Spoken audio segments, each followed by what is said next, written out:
Hola, ¿qué tal? Bienvenido a tu canal Cursos de Matemáticas 3.0. Mi nombre es Francisco. ¿Qué vamos a ver el día de hoy? El día de hoy vamos a continuar estudiando lo que es un experimento aleatorio, una sigma álgebra, un espacio muestral y una medida de probabilidad. Vamos a recordar la definición de lo que es una sigma álgebra, porque la definición de sigma álgebra ya la vimos en el video pasado. Vamos a ver un ejemplo de cómo demostrar que algo es una sigma álgebra. Después pasamos a definir lo que es una medida de probabilidad, vemos un ejemplo y por último vemos un ejemplo que abarque todo. Damos un experimento aleatorio, construimos el espacio muestral, damos una sigma álgebra, la más natural posible, y después damos una medida de probabilidad. ¿Ok? Con eso terminamos la sesión de hoy. Por cierto, si te gustan mis videos, si te gusta mi trabajo, por favor suscríbete al canal. Dale una manita arriba al video y si quieres el servicio de clases particulares, me puedes contactar vía WhatsApp. ¿Dónde está ese WhatsApp? Se encuentra en la descripción del video y en la descripción del canal. ¿Ok? Desde ahí me puedes contactar y si tienes dudas con alguna tarea, con algún curso, si quieres un curso completo o algún tema en particular que yo te explique, puedes contactarme y nos ponemos de acuerdo. ¿Ok? Pues no digo más, vamos a comenzar. Lo primero que voy a hacer es recordar la definición de lo que es una sigma álgebra. Y es un recordatorio, porque ya en videos pasados dimos la definición de lo que es una sigma álgebra. ¿Ok? Vamos a recordar. Definición. ¿Qué necesitamos? Vamos a tomar un conjunto omega. Una sigma álgebra de omega, ¿qué es? Es un conjunto F, subconjunto del potencia omega, tal que satisface las siguientes condiciones. La primera condición, omega tiene que estar en F. Segunda condición, si E pertenece en F, entonces debe de ocurrir que omega menos E se encuentra en F. Y tercera condición, si En, con N en los naturales, es una familia formada por elementos de F, entonces tiene que ocurrir que la unión desde N igual a 1 hasta infinito de los En se encuentra en F. Si el conjunto F satisface estas tres condiciones, le vamos a llamar sigma álgebra del conjunto, en este caso omega. ¿Ok? Y recordemos, a los elementos de la sigma álgebra, ¿cómo se les conoce? Como conjuntos medibles o eventos. ¿Ok? Bueno, teniendo en cuenta esta definición, vamos a ver un ejemplo de cómo demostrar que algo es una sigma álgebra. Pasamos al ejemplo. Ejemplo 1. Vamos a tomar omega, un conjunto no vacío. Y vamos a demostrar que el conjunto F, y vean cómo está definido el conjunto F, F se define como el conjunto de los E subconjunto de omega, tal que E o omega menos E son a lo más numerables. ¿Ok? O sea, para que un subconjunto de omega se encuentre en F, ¿qué tiene que pasar? Pues que el conjunto es a lo más numerable o su complemento es a lo más numerable. Si alguna de las dos condiciones se satisface, inmediatamente ese conjunto se encuentra en F. ¿Ok? Por ejemplo, si nuestro conjunto E fue el conjunto que tiene como elementos a 1, 2, 3, ¿qué me podrían decir? ¿Se encuentra en F o no se encuentra en F? Sí se encuentra en F, ya que es a lo más numerable. ¿Ok? Por ejemplo, por poner un ejemplo simplemente. ¿Va? Pero bueno, vamos a hacer la demostración formal.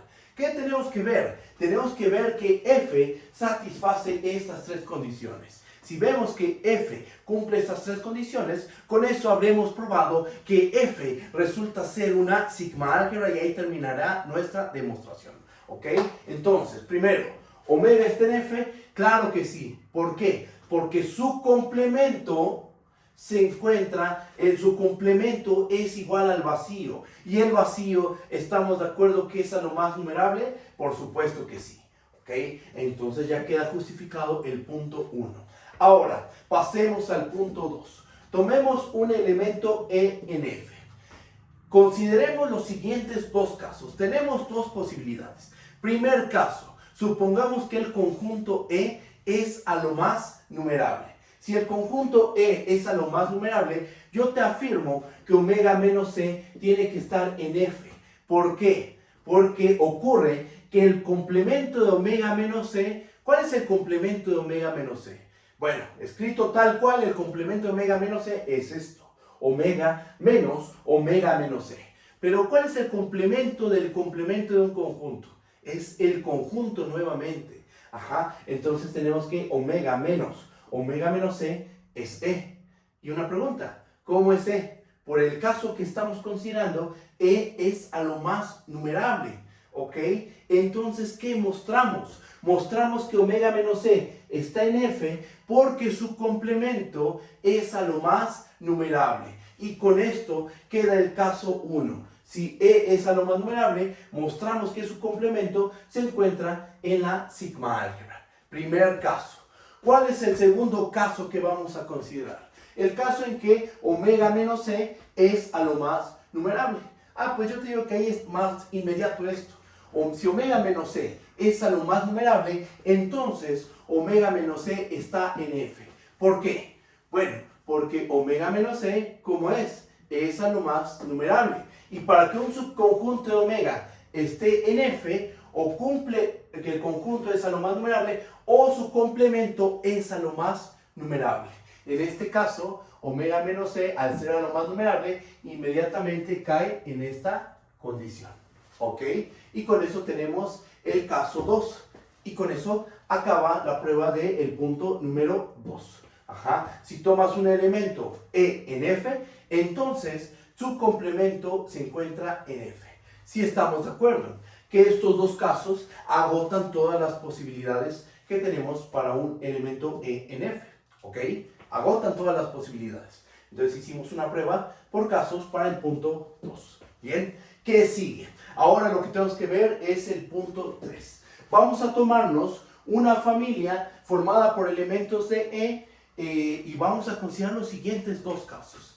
Caso 1, vamos a llamarle a la familia EN, una familia formada por elementos de F, y vamos a considerar los siguientes dos casos. Primer caso, suponte que todos los EN son a lo más numerables. Caso 1, si EN es a lo más numerable para cada N natural, ¿qué pasa con la unión numerable de conjuntos numerables? Por álgebra conjuntista, podemos decir que la unión desde n igual a 1 hasta infinito de los EN tiene que ser a lo más numerable. Y por la definición del conjunto F, ¿qué podemos decir de esta unión? Esta unión tiene que estar en el conjunto F, porque ese conjunto, ¿cómo es? Es a lo más numerable. ¿El conjunto es a lo más numerable? Ok, entonces se encuentra en nuestro conjunto F. Muy bien, este es el caso 1. ¿Cuál va a ser el caso 2? El caso 2 es cuando alguno de los EN tiene complemento a lo más numerable. Pero déjenme borrar el pizarrón y enseguida continuamos. Pues vamos a continuar. Sigue el caso 2. ¿Cuál va a ser el caso 2? Caso 2. Vamos a suponer que existe un N0 natural tal que omega menos EN0 es a lo más numerable. ¿Qué es lo que les había comentado de este lado? Vamos a suponer que alguno de los EN tiene complemento a lo más numerable. ¿Ok?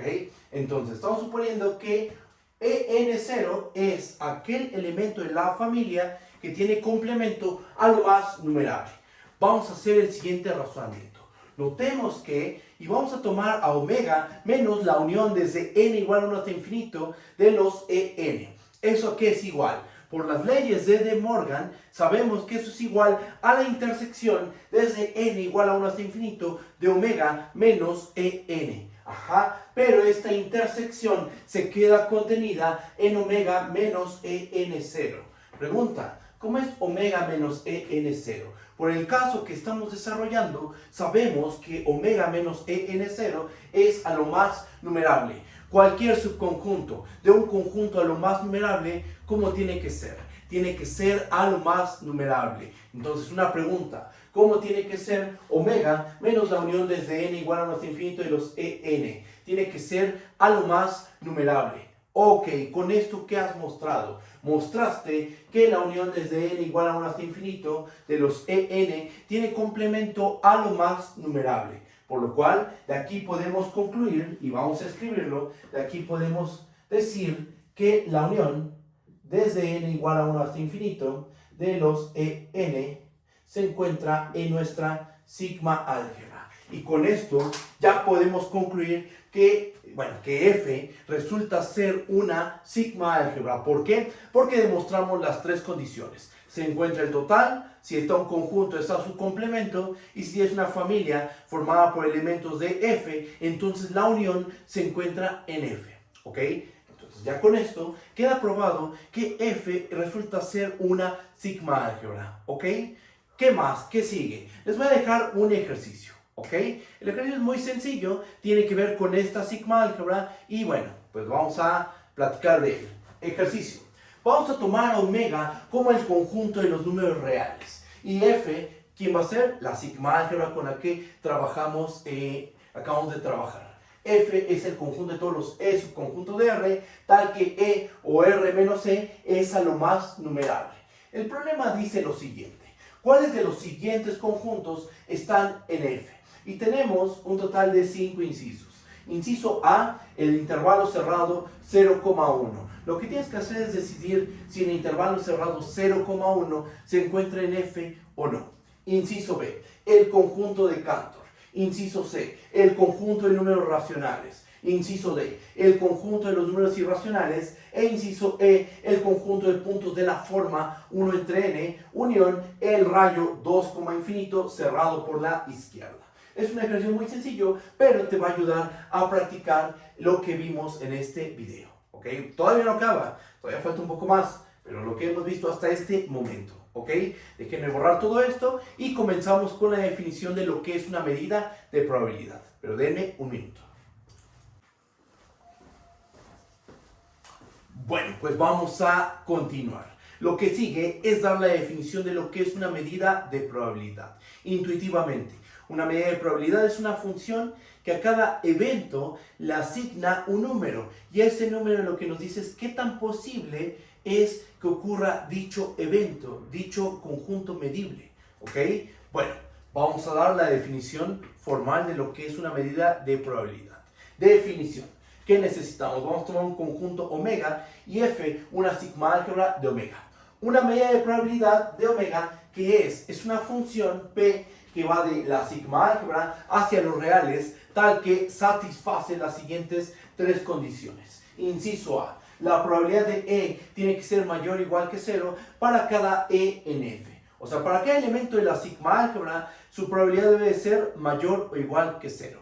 Algo bastante natural, ¿no? Inciso B, la probabilidad de omega, la probabilidad del todo, tiene que ser igual a 1. E inciso C, si En, por n en los naturales, es una familia formada por elementos de la sigma álgebra ajenos 2 a 2, entonces, ¿qué tiene que ocurrir? Que la probabilidad de la unión desde n igual a 1 hasta infinito de los En es igual a la serie desde n igual a 1 hasta infinito de la probabilidad de los En. A esta igualdad se le conoce como la sigma aditividad, ¿ok? Si una función P satisface estas tres condiciones, entonces se le conoce como una medida de probabilidad de omega y respecto a la sigma álgebra F, ¿ok? Y otra cosa más, a esta terna es a lo que se le conoce a la terna omega, F, P. O sea, tienes tu espacio muestral, tienes tu sigma álgebra y tienes tu medida de probabilidad. A esa terna se le conoce como una medida de un espacio de probabilidad. ¿Bien? Ok. Ya tenemos la definición de lo que es una medida de probabilidad, lo que es un espacio de probabilidad y lo que sigue es ver un ejemplo. Este ejemplo es muy sencillo, pero vamos a platicarlo, vamos a desarrollarlo con mucho cuidado para entender todos los puntos que hemos trabajado hasta este momento. Empezamos el ejemplo. Ejemplo. Vamos a considerar el experimento aleatorio que consiste en lanzar dos dados distinguibles y equilibrados. ¿A qué nos referimos con distinguibles? Los dados podemos saber cuál es el primero y el segundo. Ajá, por ejemplo, a lo mejor uno de los dados es de color rojo y el otro dado es de color azul, por ejemplo. ¿Y a qué nos referimos con equilibrados? Equilibrado significa que la probabilidad de que caiga uno al lanzar un dado, solo un dado, la probabilidad de que salga 1 o 2 o 3 o 4 o 5 o 6 es la misma. ¿Ok? Esas son las 6 posibilidades, ¿no? Al momento de lanzar un dado, tú tienes 6 posibles resultados. Pues al ser equilibrado el dado, eso quiere decir que la posibilidad, la probabilidad de que caiga 1 o 2 o 3 o 4 o 5 o 6 es la misma. ¿Ok? Entonces tenemos dos dados que son distinguibles, porque están enumerados, porque son de diferente color, hay alguna razón por la cual los podemos distinguir y aparte son dados equilibrados. Bien, ese es el experimento aleatorio. Pregunta, ¿cómo definimos el espacio muestral? Pues si lo queremos modelar de manera matemática, lo que podemos hacer es pensar a cada posible resultado como una pareja ordenada. Estamos de acuerdo que un posible resultado, lanzas dos dados y una posibilidad, por dar un ejemplo simplemente, es que te salga en el primer dado un 1 y en el segundo dado un 2. Entonces, como son distinguibles, vamos a pensar a ese resultado como la pareja 1,2. Después, otra posibilidad es que en el primer dado te salga un 6 y en el segundo dado te salga un 5. Vamos a pensar esto como la pareja 6,5. ¿Ok? Entonces, una manera de construir nuestro espacio muestral es de la siguiente manera. Omega va a ser el conjunto de todas estas parejas ordenadas. 1,1, 1,2, 1,3 hasta 1,6. Después, 2,1, 2,2 hasta 2,6. Así seguimos hasta 6,1, 6,2, 6,3 y llegamos hasta el 6,6.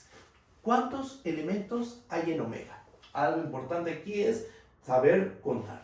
Tenemos un total de 36 posibles resultados. ¿Ok? Entonces, ¿cuántos resultados hay? Hay 36 posibilidades. Omega está conformado por 36 posibles resultados. Bien, este es nuestro espacio muestral. Ahora, ¿cuál es la sigma álgebra más natural asociada a este problema? Podríamos asignarle cualquier sigma álgebra que se nos ocurra, pero la más natural es considerar el potencia de omega, todas las posibilidades. Vamos a pensar en todos los posibles subconjuntos de omega y a eso les vamos a llamar eventos. Ahora, como los dados son equilibrados, entonces, ¿cuál es la medida de probabilidad asociada a este planteamiento? La medida de probabilidad es la siguiente. Va de la sigma álgebra a los reales y lo que hace es que a cada subconjunto, a cada elemento de F, le vamos a asignar la cardinalidad de E entre la cardinalidad de omega, que es a lo que se le llama como resultados favorables entre número de resultados totales. ¿Ok? Esta es una medida de probabilidad y así es como uno puede plantear un problema de probabilidad. ¿Ok? Tienes un experimento aleatorio, te construyes tu espacio muestral, te construyes tu sigma álgebra y te construyes tu medida de probabilidad. ¿Ok? Respecto a la sigma álgebra, tomamos el potencia de omega porque es lo más natural, pero a lo mejor bajo ciertas situaciones o dependiendo de lo que uno quiera medir, a lo mejor consideras otra sigma álgebra diferente, ¿ok? Pero al menos en este problema, como lo estamos planteando, esta es la sigma álgebra más natural a considerar. ¿Podríamos haber considerado la sigma álgebra que definimos hace unos minutos? Podría ser, aunque bueno, podríamos considerar sigma álgebra o cualquier otra sigma álgebra, ¿ok? Y bueno, pues yo creo que hasta aquí dejamos el video. Si te gustó mi trabajo, si te gustan los videos, por favor, dame una manita arriba, suscríbete al canal. Cualquier duda me puedes escribir en la cajita de comentarios. Y bueno, pues nos estamos viendo en el próximo video. Muchas gracias por todo. Hasta luego. Bye bye.